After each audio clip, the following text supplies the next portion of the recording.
Alors bonjour et bienvenue une nouvelle fois sur l'espace dédié au site mécaniqueuniverselle.net, le site qui essaie de démontrer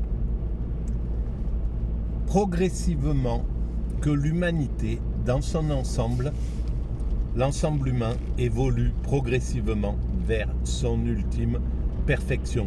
Nous construisons sans le savoir la perfection de l'humanité dans son ensemble. Et c'est l'ensemble humain qui y travaille. Tout être humain qui apparaît sur cette terre donne entièrement toute son existence, par toutes ses actions, qu'elles soient positives, négatives, par le bien, par le mal, avec volonté, sans volonté, en agissant ou sans agir, eh bien toutes les actions humaines travaillent à l'évolution de l'humanité vers sa perfection. Et ça, nous ne le savons pas. Et on travaille de façon totalement altruiste. Parce que quand on a fini notre passage sur cette planète, on laisse tout. Tout ce qu'on a fait reste pour l'humanité et réellement pour l'humanité. Même si à un certain moment, on peut croire qu'on a travaillé pour sa famille, on a accumulé des choses pour mettre à l'abri ses enfants, pour ci, pour ça, enfin, ou pour son clan, ou pour son village, ou pour sa nation. Tout ça revient à l'humanité. Il y a 10 000 ans, les villages, les nations telles qu'elles sont aujourd'hui n'existaient pas. Les communautés religieuses n'existaient pas. Et pourtant, les hommes travaillaient en croyant travailler pour leur clan, pour leur groupe humain. Et en fait, tout ça est resté est revenu à l'humanité.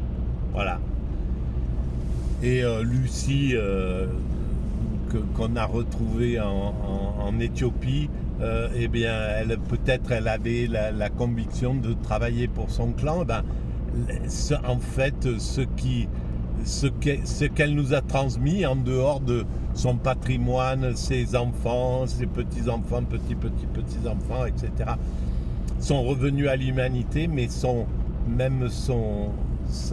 la préservation de son corps, de son squelette, eh bien, revient à l'histoire de l'humanité et sert à l'évolution de l'humanité vers sa perfection.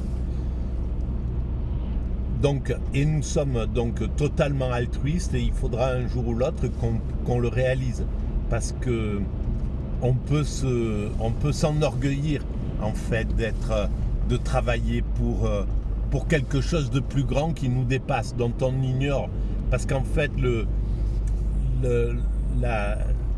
l'humanité dans son ensemble, c'est cette grande œuvre à laquelle nous travaillons tous. Et ça nous dépasse. C'était là avant que nous apparaissions, ça sera là après que nous apparaissions, que nous ayons vécu, et pourtant ça aura fait un travail considérable. Voilà. Alors, aujourd'hui, ce que je voulais parler d'autre chose. En écoutant France Culture cette nuit, j'ai écouté une des émissions qui est consacrée à la philosophie,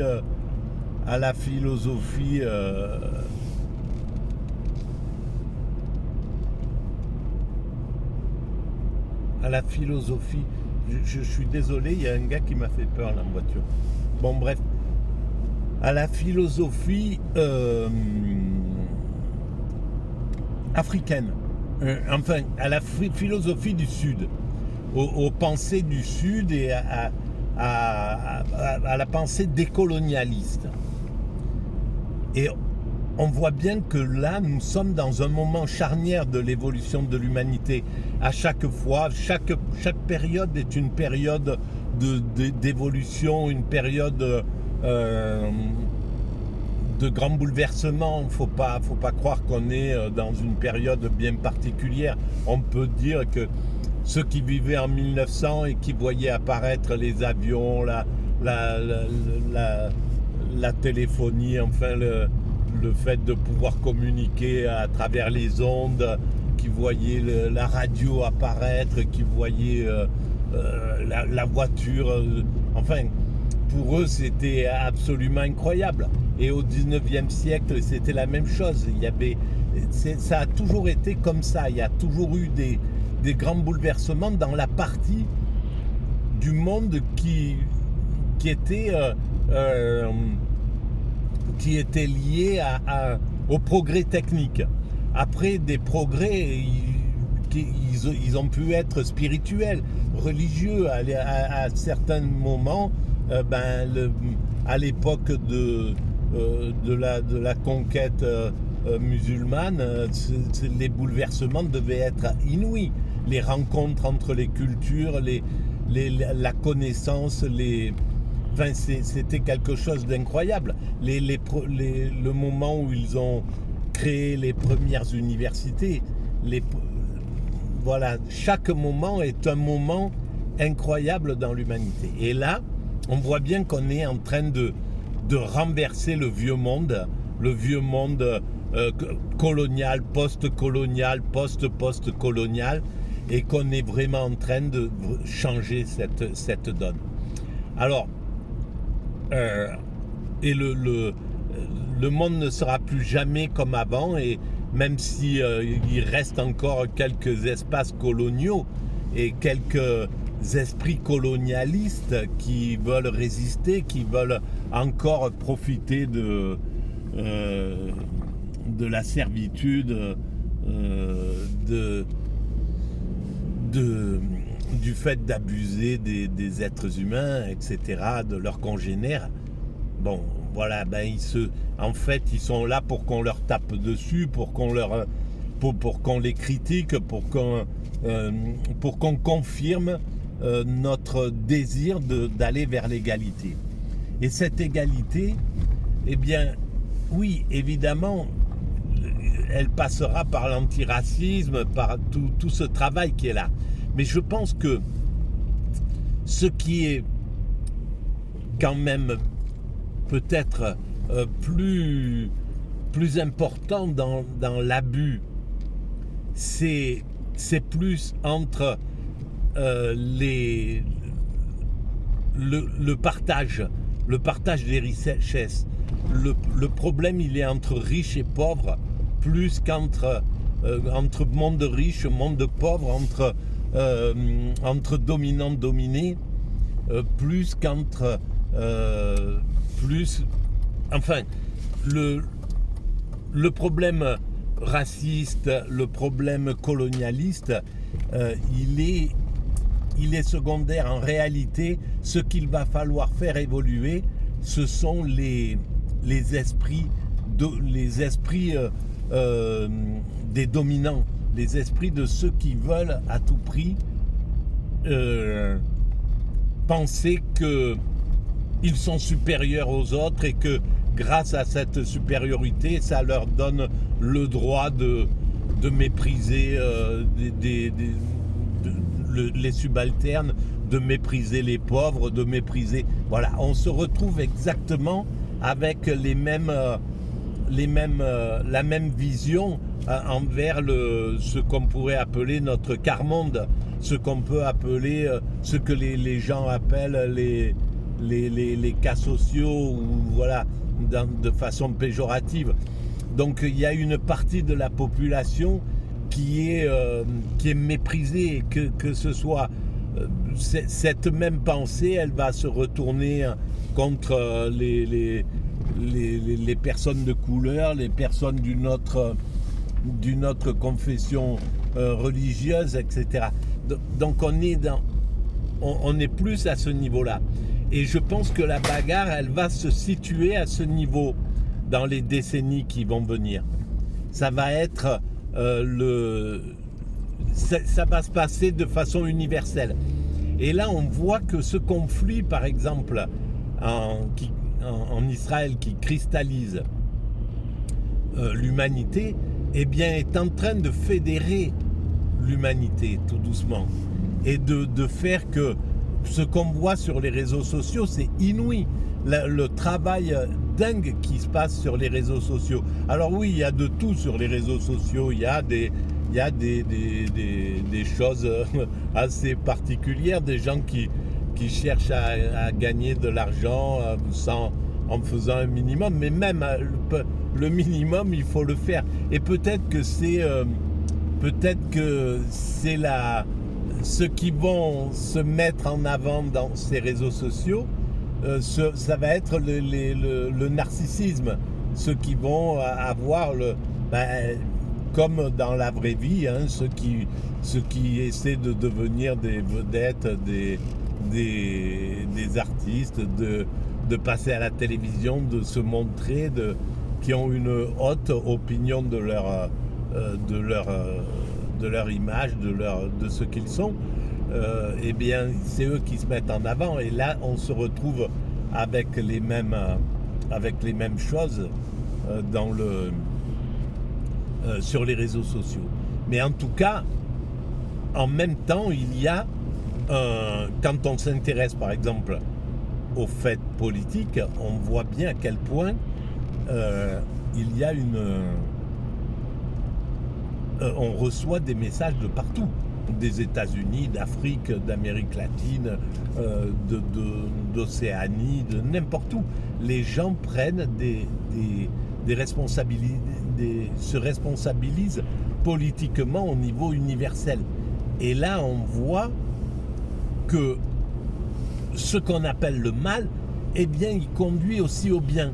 Parce qu'en définitive, là, l'insistance, et on pourrait dire même la nasse dans laquelle se retrouve Israël condamné à avancer tête baissée en étant conspué, en étant etc., en payant de sa personne aussi, parce qu'il commet des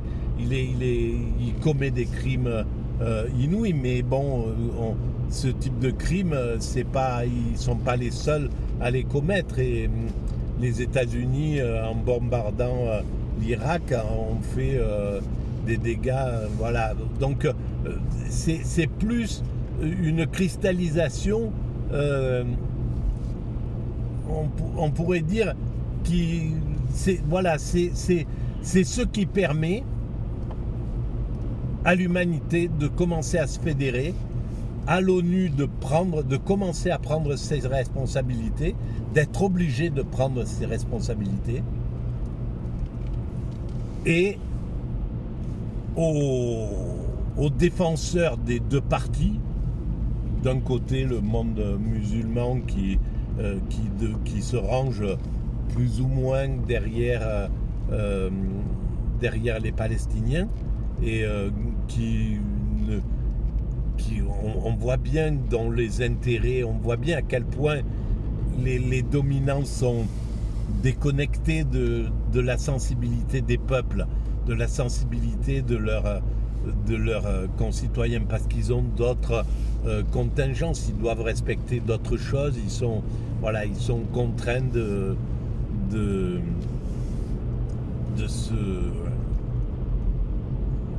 se bagarrer